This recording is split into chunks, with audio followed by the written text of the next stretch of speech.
Korea దేశపు వేద సాక్షుల గురించి ఈరోజు మనము ధ్యానము చేస్తూ ఉన్నాము, వారిని స్మరిస్తూ ఉన్నాము. వారిలో ప్రత్యేకంగా పేరులను మనము స్మరించేది పునీత ఆండ్రూ కిమ్ టిగో, పునీత పాల్ చాంగ్ హాసంగ్, వారి సహచరులు అనేక మంది. ఈ కొరియా దేశ వేద సాక్షులను 1700 లేక 18వ శతాబ్దము 19వ శతాబ్దంలో మనము చూస్తూ ఉన్నాము. నిజానికి కొరియా దేశంలో క్రైస్తవ మతము ఒక మహా అద్భుతమనే చెప్పుకోవాలి. ఎందుకు అంటే అక్కడ విశ్వాసము ప్రారంభమైనటువంటి తీరే ఒక అద్భుతంగా ఉంటూ ఉంది. యూసుంగ్ హాన్ అనేటువంటి ఒక వ్యక్తి తాను స్వంతగా వేదశాస్త్రాన్ని అధ్యయనం చేశాడు. ఆ తర్వాత 1784వ సంవత్సరంలో జ్ఞానస్నానాన్ని పొందుతూ ఉన్నాడు.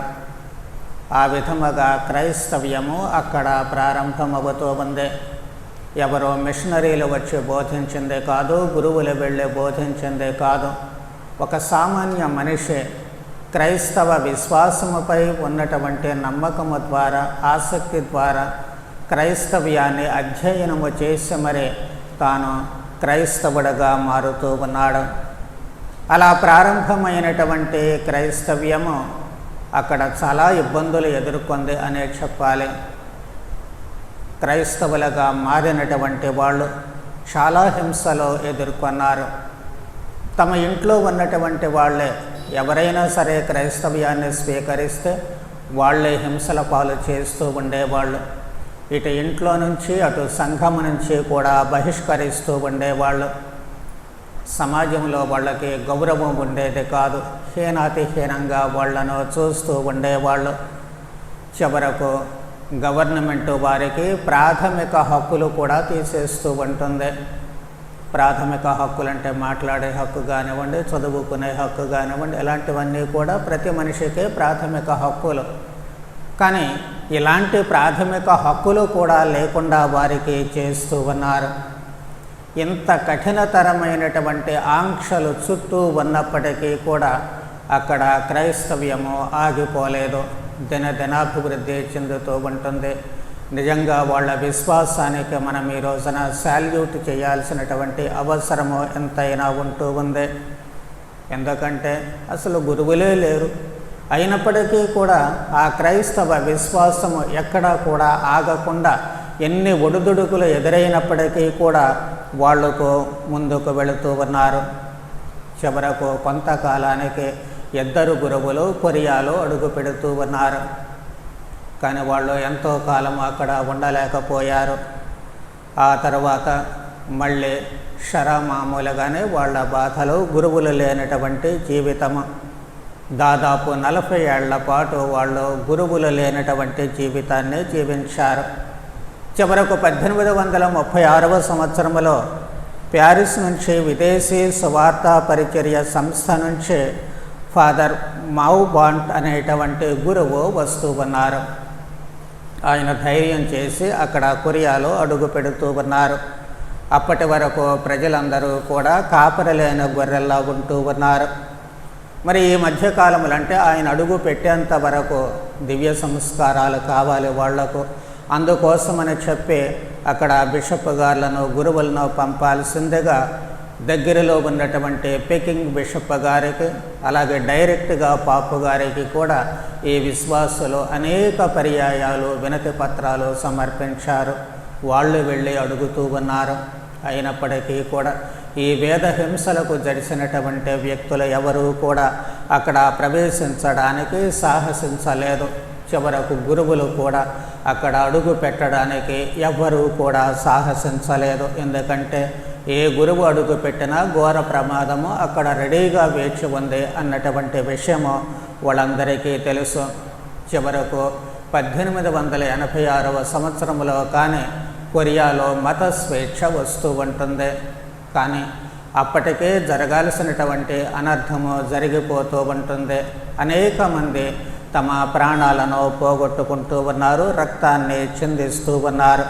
అయినా వాళ్ళు ఏమీ బాధపడాల, అందరూ కూడా ఆనందముతోటే తమ ప్రాణాలను త్యాగం చేస్తూ ఉన్నారు.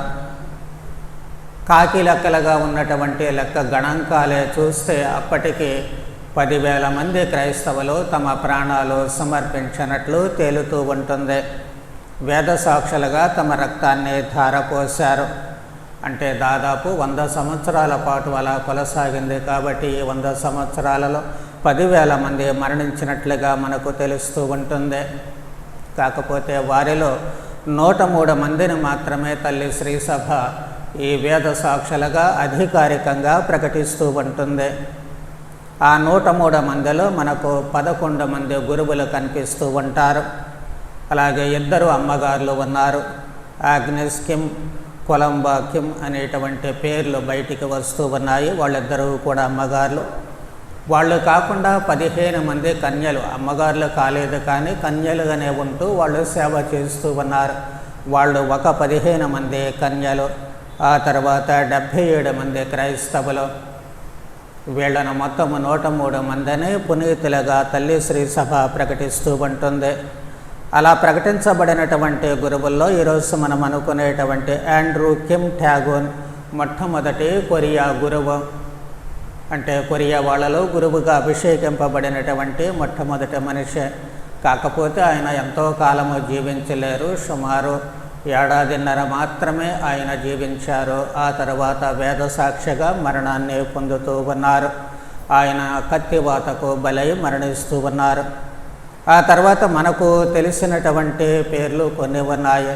ఈ మధ్యలోనే మళ్ళీ పాల్ హాసన్, అగుస్టిన్ యూ చెంజిల్, చార్లెస్ బోషెన్చోల్ పెకింగ్కు చాలాసార్లు వెళ్ళి అక్కడ బిషప్ గారని, తర్వాత పాపు గారి దగ్గరికి రోమ్ నగరం కూడా వెళ్ళి మరి తమ విశ్వాస పరిరక్షణకు గురువులను, బిషప్ గారులను పంపాల్సిందిగా చాలా కృషి చేశారు. వాస్తవానికి వాళ్ళ కృషి ఫలితంగానే ఆ తర్వాత గురువులు, తర్వాత ఒక బిషప్ గారు, కొంతమంది గురువులు కూడా సాహసించి అక్కడ కొరియాలో అడుగు పెట్టడం జరుగుతూ ఉంటుంది.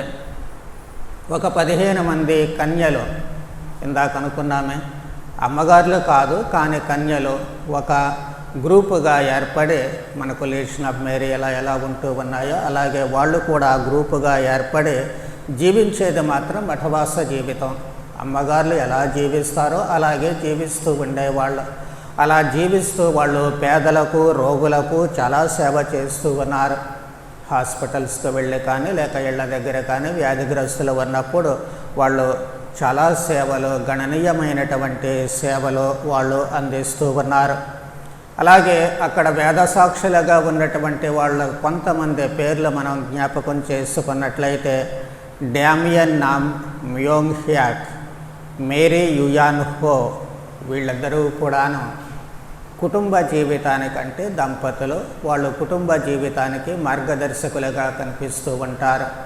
వాళ్ళు తమ ప్రాణాలను అక్కడ త్యాగం చేస్తూ ఉన్నారు. అలాగే జాన్ నామ్ షాంగ్సంగ్, ఈయన గొప్ప ధనికుడు, ఉన్నత కుటుంబంలో వచ్చాడు. అయినప్పటికీ కూడా క్రైస్తవ్యాన్ని స్వీకరించి ధర్మానికి ప్రతీకగా నిలబడ్డాడు. ధర్మ సంస్థాపనే తన ధ్యేయంగా ఒక కథోలికుడిగా ఆయన జీవించారు. చివరకు తన ప్రాణాలను అర్పిస్తూ ఉన్నారు.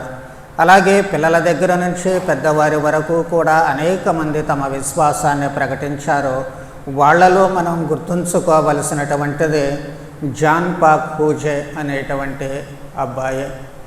వాళ్ళ అమ్మ నాన్న వేదహింసల్లోనే చనిపోతే ఆయన చివరకు ఈ గడ్డితో చెప్పులు తయారు చేసేవాడు. అలా చెప్పులు తయారు చేస్తూ జీవిస్తూ తన విశ్వాసాన్ని మాత్రం వదిలిపెట్టాల.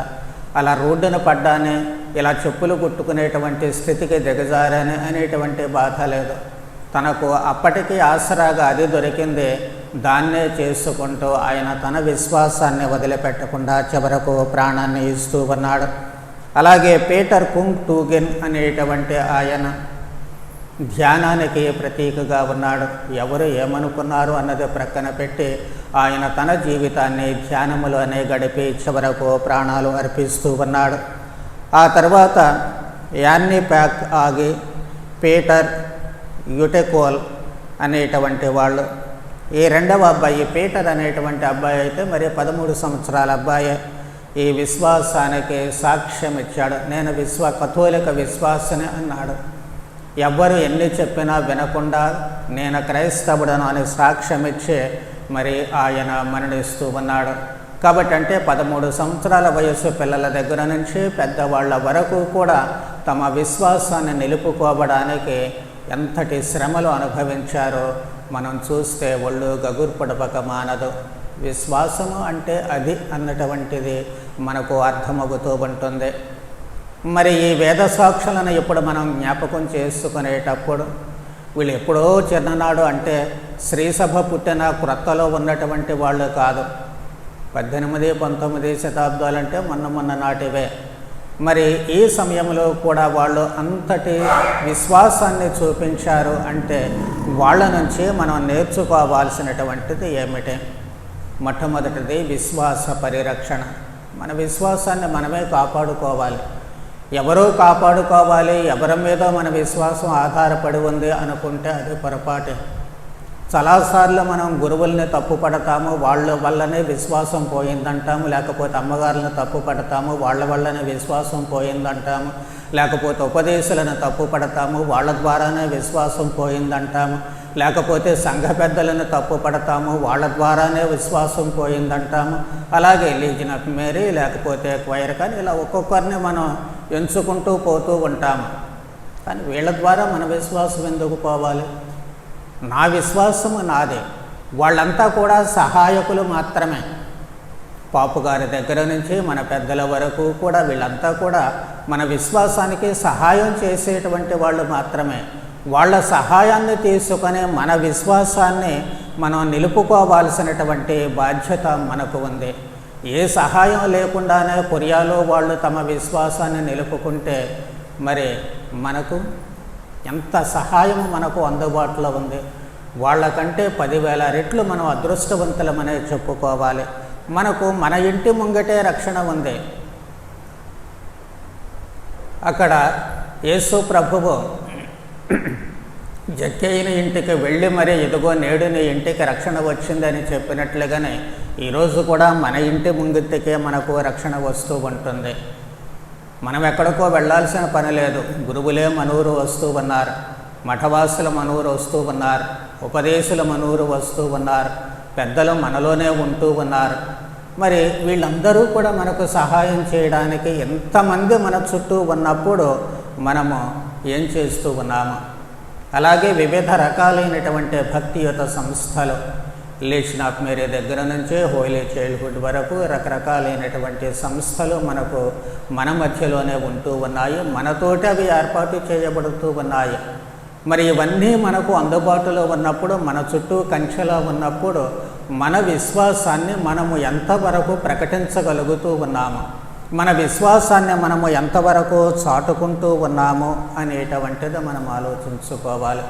ప్రతి ఒక్కళ్ళము కూడా ఈ రోజున నా విశ్వాసం ఏమిటి, నా విశ్వాసము ఎక్కడ ఉంది, నేను ఎలాంటి విశ్వాసముతో జీవిస్తున్నాను అని ప్రశ్నించుకోవాల్సినటువంటి తరుణము. ఎన్ని అవకాశాలు ఉన్నా, ఎన్ని హంగులు ఉన్నా, ఎన్ని సదుపాయాలు ఉన్నా మనము మన విశ్వాసాన్ని నిలుపుకోలేకపోయాము అంటే మనము ఇదిగో రేపటి రోజున ఈ కొరియా దేశస్తుల మధ్య తల వంచుకోవాల్సినటువంటి పరిస్థితి ఏర్పడుతూ ఉంటుంది. కాబట్టి మన విశ్వాసానికి మనం నేర్చుకోవాల్సినటువంటిది మనమే జవాబుదారులం. నీ విశ్వాసానికి నేను జవాబుదారుని కాదు, నా విశ్వాసానికి నీవు జవాబుదారుడు కాదు. నీ విశ్వాసానికి నీవే జవాబుదారుడివి, నా విశ్వాసానికి నేనే జవాబుదారుణ్ణి. కాబట్టి మన విశ్వాసాలు మనకున్నటువంటి పరిధిలో ఉన్నటువంటి సదుపాయాలు, అవకాశాలు అన్నిటినీ వినియోగించుకొని నిజమైనటువంటి విశ్వాసులా జీవించాల్సినటువంటి అవసరము ఎంతైనా ఉంది. కాబట్టి ఈ రోజున మనము ఈ కొరియా వేద సాక్షులను జ్ఞాపకం చేసుకుంటూ వాళ్ళు చూపించినటువంటి ఆ ధైర్య సాహసాలను నెమరవేసుకునేటువంటి నేపథ్యంలో మనము కూడా అలాంటి విశ్వాసాన్ని ప్రదర్శించడానికి, మనము కూడా అలాంటి ధైర్యాన్ని చూపిస్తూ నిజమైనటువంటి కథోలిక క్రైస్తవులముగా గుండెల మీద చెయ్యి వేసుకొని జీవించగలిగేటువంటి భాగ్యాన్ని మనందరికీ ప్రసాదించమని ప్రార్థన చేద్దాం. పితా పుత్ర పవిత్రాత్మ నామమున.